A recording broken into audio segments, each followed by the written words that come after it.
죄송하지만 너는 참을 수가 없네요. 혜자야, 갑자기 왜 그러니?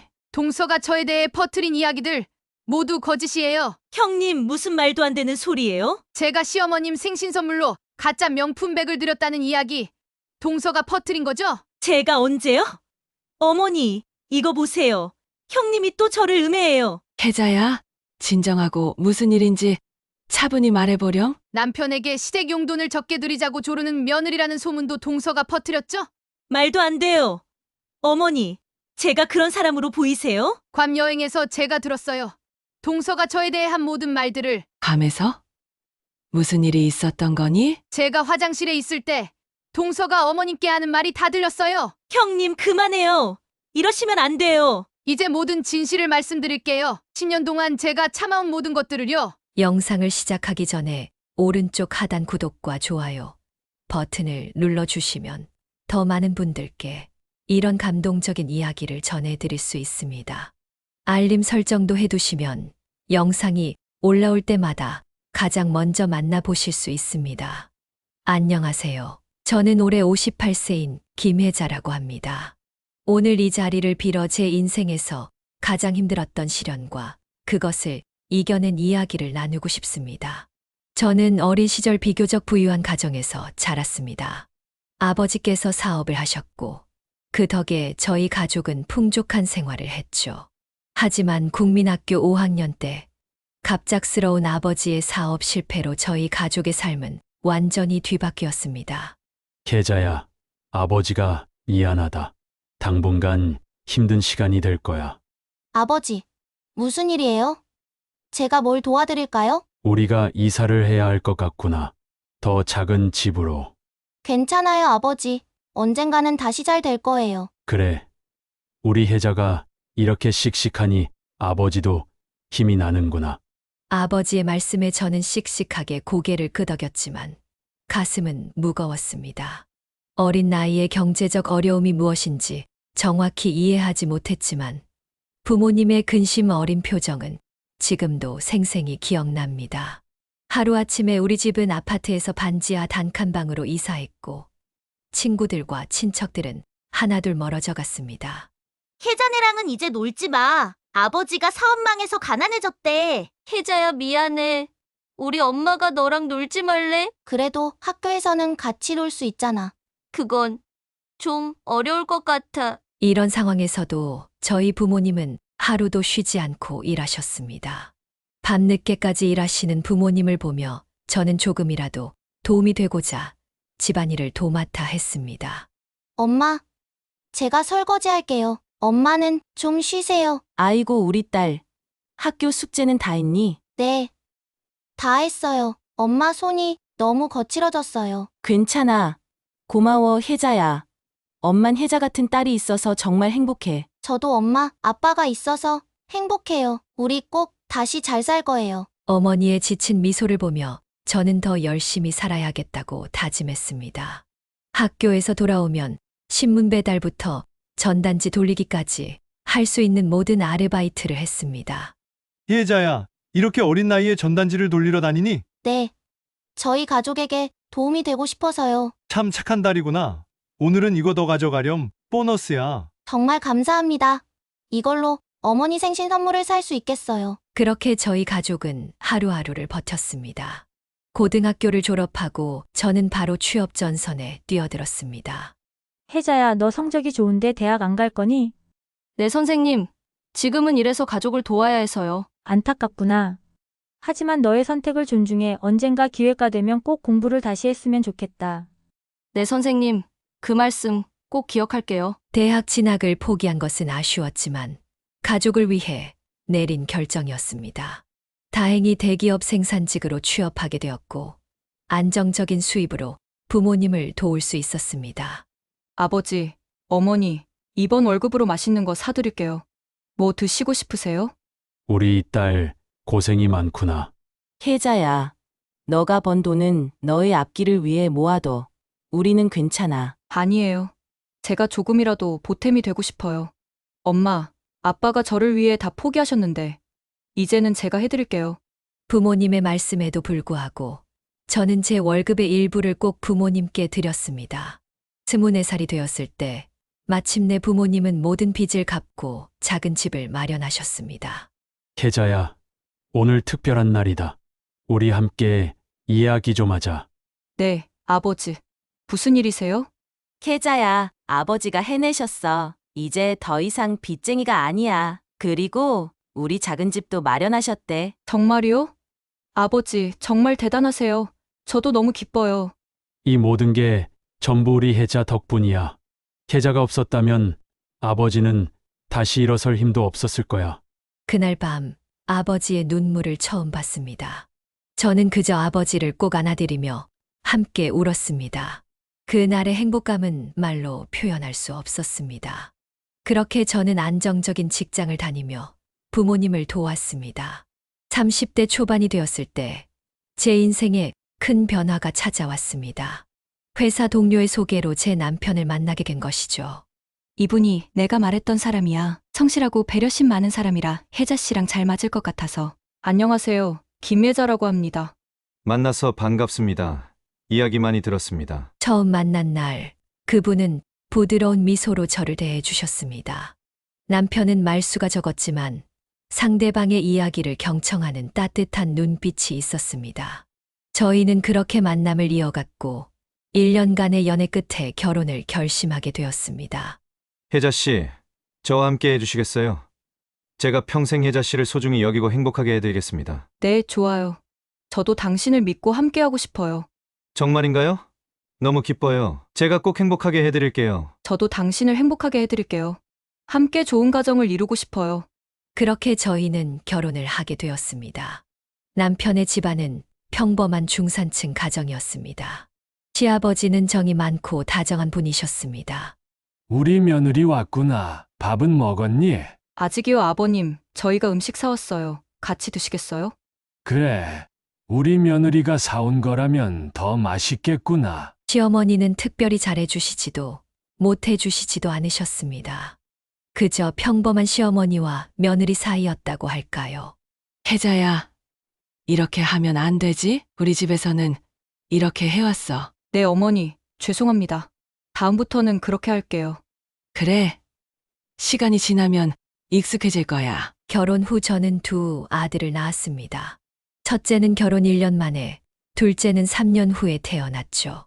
아이들을 키우면서도 저는 경제적으로 가정에 도움이 되고자 육아휴직 후 복직했습니다. 당신, 내가 다시 일하는 게 좋을까요? 아이들이 아직 어린데. 혜자 씨가 원한다면 응원할게요.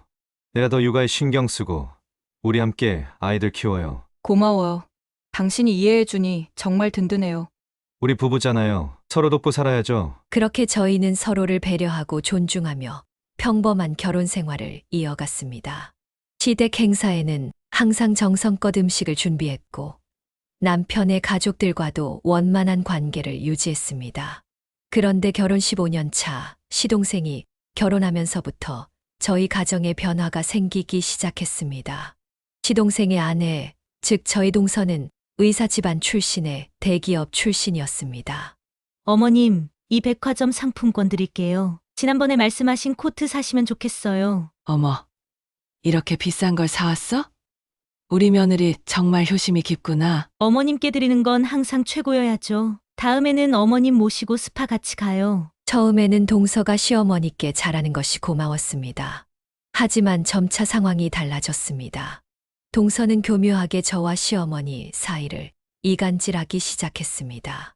어머님, 형님 내는 용돈 얼마나 드려요? 우린 매달 50만 원씩 드리는데. 혜자네는 30만 원 정도 주더구나. 그래요?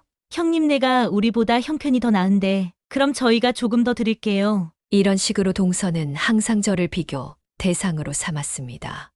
용돈 문제부터 요리 실력, 옷차림까지 끊임없이 시어머니에게 저에 대한 부정적인 이야기를 심어놓았습니다. 어머님, 형님이 해준 이 김치찌개 간이 너무 싱거워요. 제가 다시 끓여드릴게요. 어머, 너가 끓인 건 정말 맛있구나. 역시 우리 작은 며느리는 요리를 잘해. 형님이 입은 옷 좀 보세요. 시어머니 모시고 나오는데 너무 수수한 거 아니에요? 시어머니는 점점 동서의 말만 듣고 저를 대하는 태도가 변해갔습니다. 혜자야, 너 동서 좀 본받아라. 집안일도 깔끔하게 하고 요리도 맛있게 하는데. 어머님, 제가 부족한 점이 많아 죄송해요. 더 노력할게요. 그래. 노력해봐. 너 동서는 직장 다니면서도 집안일 완벽하게 하더구나. 점점 시댁에 가는 것이 부담스러워졌습니다. 하지만 남편과 아이들을 위해 저는 참고 웃으며 시댁을 방문했습니다. 그러던 어느 날 시어머니 댁에서 김장을 하게 되었습니다. 매년 가족들이 모여 함께 김장을 했는데 이날 동서는 늦게 왔습니다. 죄송해요, 어머님. 회사 일이 너무 많아서 늦었어요. 괜찮다. 우리 며느리 바쁜데 여기까지 와줘서 고마워. 어머님, 제가 도와드릴게요. 어디서부터 시작할까요? 동서는 겨우 1시간 정도 김치를 버무리더니 손이 아프다며 쉬겠다고 했습니다. 그리고는 시어머니께 속삭였습니다. 어머님, 저기 카페에 맛있는 디저트가 생겼대요. 우리 잠깐 가서 커피 한잔하고 올까요? 그래? 근데 김장은 어떡하지? 형님이 다 할 수 있잖아요. 형님은 전업주부니까 이런 일에 익숙하시잖아요. 그래. 그럼 잠깐만 다녀오자. 혜자야, 우리 좀 다녀올게. 저는 놀랐지만 그저 웃으며 대답했습니다. 네, 어머니. 다녀오세요. 두 분이 나가시고 저 혼자 산더미 같은 배추와 양념을 보고 있었습니다. 시아버지께서 안방에서 나오셨습니다. 어머니랑 작은 며느리는 어디 갔니? 카페에 잠깐 다녀오신대요. 뭐라고? 김장 다 안 끝났는데. 괜찮아요, 아버님. 제가 할 수 있어요. 혜자야, 미안하구나. 내가 좀 도와줄게. 아니에요, 아버님. 들어가서 쉬세요. 시아버지께서 안타까운 표정으로 들어가신 후 저는 혼자서 모든 김장을 마쳤습니다. 3시간이 지나고 시어머니와 동서가 돌아왔습니다. 어머, 벌써 다 했니? 우리 혜자 정말 부지런하구나. 형님, 정말 대단해요. 저는 이렇게 못해요. 두 분의 말이 칭찬처럼 들렸지만 그 속에는 비웃음이 느껴졌습니다. 그날 저는 너무 지쳐서 일찍 집에 가겠다고 했습니다. 벌써 가게? 저녁도 먹고 가지.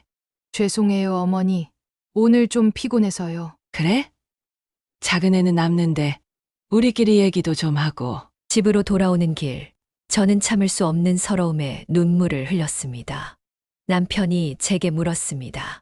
오늘 무슨 일 있었어? 당신 어머니랑 동서가 김장 다 버려두고 카페에 가셨어. 정말 그게 말이 돼. 어머니가 그럴 리가 없는데. 당신도 날 안 믿는 거야? 그런 게 아니라 어머니가 항상 김장을 중요하게 생각하셨잖아. 이제는 동서만 믿으시나 봐. 나는 그냥 일만 하는 머슴인가 봐.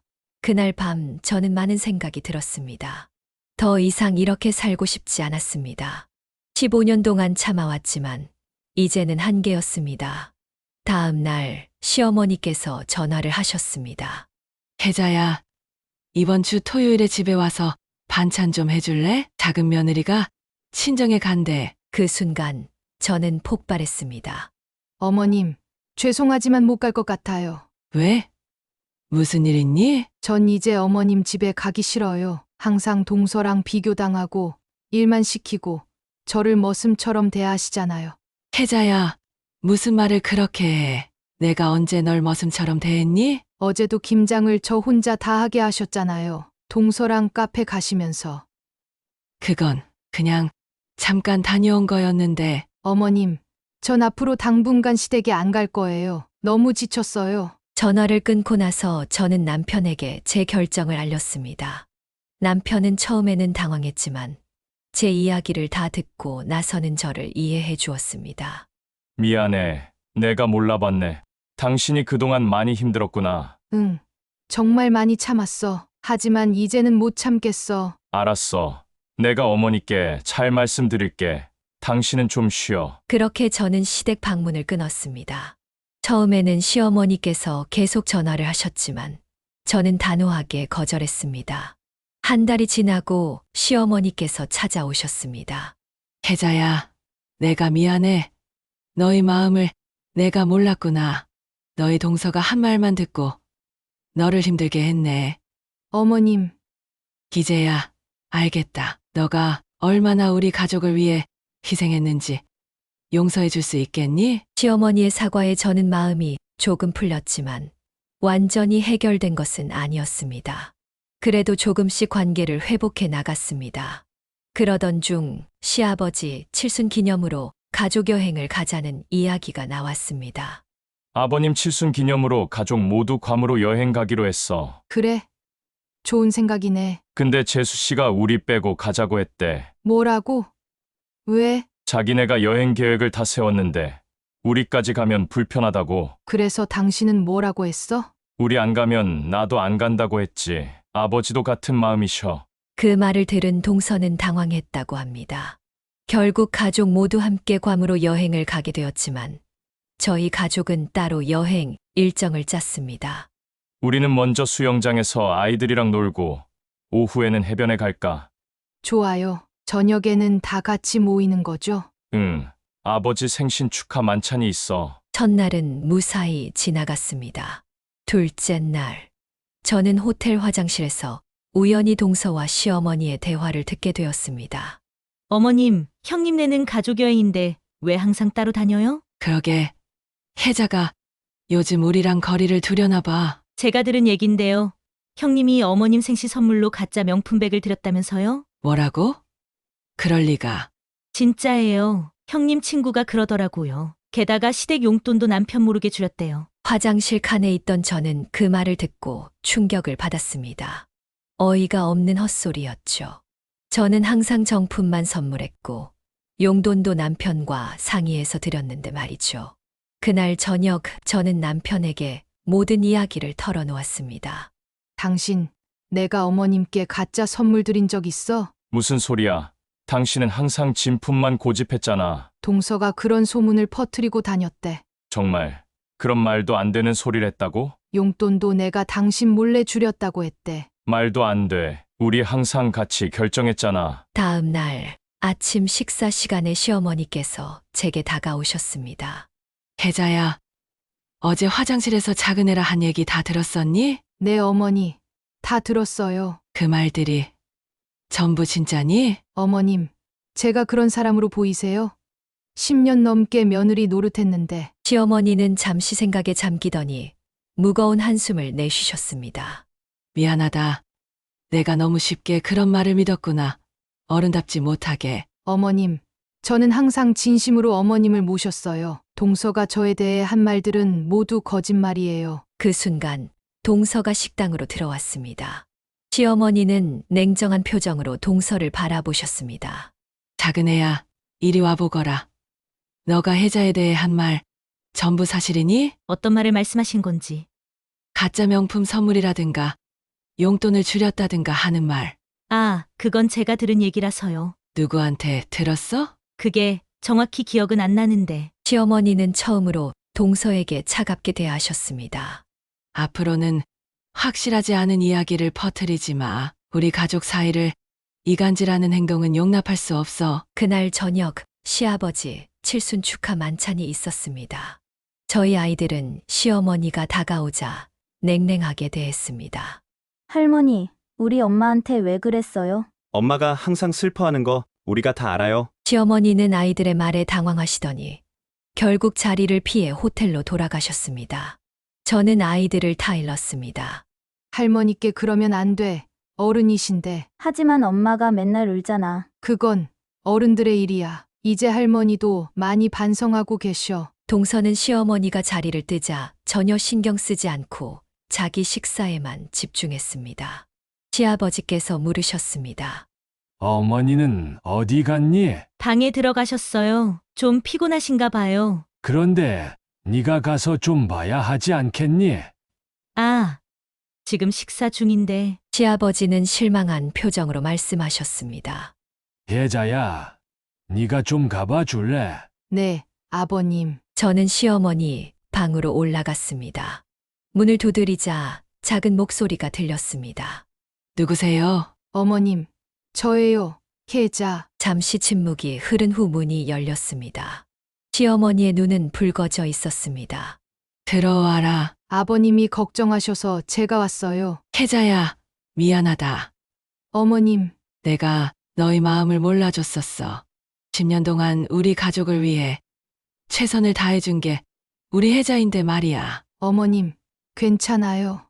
아니다. 괜찮지 않아. 내가 작은애 말만 듣고 널 오해했어. 다시 생각해보니 작은애는 항상 너에 대한 안 좋은 이야기만 했더구나. 아이들까지 할머니를 미워하게 만들었네. 아이들은 그저 저를 걱정해서 그래요.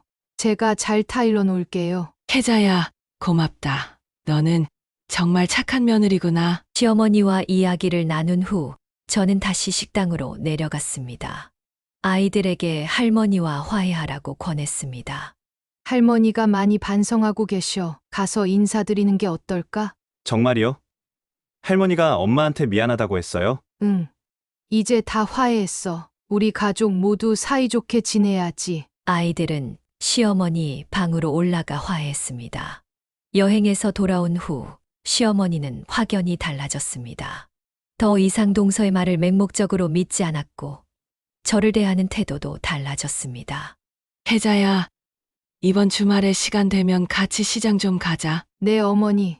좋아요. 너랑 같이 반찬도 만들고 싶구나. 네가 담근 김치가 제일 맛있었어. 어머니, 과찬이세요. 시어머니와 함께 장을 보고 음식을 만드는 시간이 늘어났습니다. 시어머니도 이제는 동서를 예전처럼 대하지 않고 공평하게 대해 주셨습니다. 어머님, 이번에 제가 유명한 디저트 가게에서 케이크를 예약했어요. 고맙다만 혜자가 직접 만든 떡이 더 맛있을 것 같구나. 동서는 당황한 표정을 지었고 저는 미소를 지었습니다. 제가 어머님 좋아하시는 경단 만들어 드릴게요. 시간이 흐르면서 저는 중요한 깨달음을 얻었습니다. 시어머니의 행동 이면에는 외로움과 소외감이 있었다는 것을요. 자식들이 모두 성장하고 독립하면서 시어머니는 자신의 존재 가치에 대해 고민하셨던 것 같습니다. 동서는 그런 시어머니의 불안감을 이용해 관심과 사랑을 독차지하려 했던 거죠. 어머니, 요즘 기분이 어떠세요? 좋다, 혜자야. 너희들이 자주 찾아와 주니까. 앞으로도 자주 찾아뵐게요. 아이들도 할머니랑 시간 보내는 걸 좋아해요. 나도 손주들이랑 있으면 젊어지는 것 같아. 저는 부모님이 자식을 키우면서 느꼈을 외로움과 소외감을 이해하게 되었습니다. 그리고 가족 간의 소통과 이해의 중요성을 깨달았습니다. 어머님, 저도 이제 아이들이 크면서 제 마음을 이해해 줬으면 하는 생각이 들어요. 그래. 부모 마음은 다 그렇지. 자식이 커가는 건 기쁘지만 한편으론 쓸쓸하기도 하고. 제가 어머님 마음을 이제야 조금 이해할 것 같아요. 혜자야, 넌 정말 좋은 며느리야. 내가 좀 더 일찍 너희 마음을 알아줬더라면. 괜찮아요, 어머니. 지금이라도 서로를 이해하게 되어 다행이에요. 동서와의 관계도 조금씩 개선되었습니다. 동서가 먼저 저에게 사과를 했습니다. 형님, 제가 잘못했어요. 형님에 대해 안 좋은 얘기를 퍼뜨려서 정말 죄송해요. 괜찮아. 우리 이제 그런 일은 없었던 걸로 하고 새롭게 시작하자. 정말 그래도 될까요? 제가 너무 이기적이었어요. 우리 모두 가족이잖아. 서로 이해하고 도우며 살아야지. 이제 시댁 모임에서는 모두가 웃으며 대화를 나눕니다. 특별히 편애하는 일 없이 모두가 존중받는 분위기가 형성되었습니다. 혜자야, 너 덕분에 우리 가족이 더 화목해졌구나. 아니에요, 어머님. 어머님이 마음을 열어주셔서 가능했던 거예요. 아버지도 너무 좋아하시더라. 아니, 화목해지니 건강도 더 좋아지신 것 같아. 오랜 시간이 지난 지금 저희 가족은 서로를 더 깊이 이해하고 존중하며 살아가고 있습니다. 가끔 작은 갈등이 있어도 솔직한 대화로 풀어나가며 관계를 더욱 단단하게 만들어가고 있습니다. 여러분도 이 영상을 보시고 용기 내어 새롭게 시작하시고 싶은 분이 있다면 댓글로 여러분의 이야기를 들려주세요. 구독과 좋아요, 알림 설정까지 해주시면 더 좋은 영상으로 보답하겠습니다. 노후의 이야기였습니다. 감사합니다.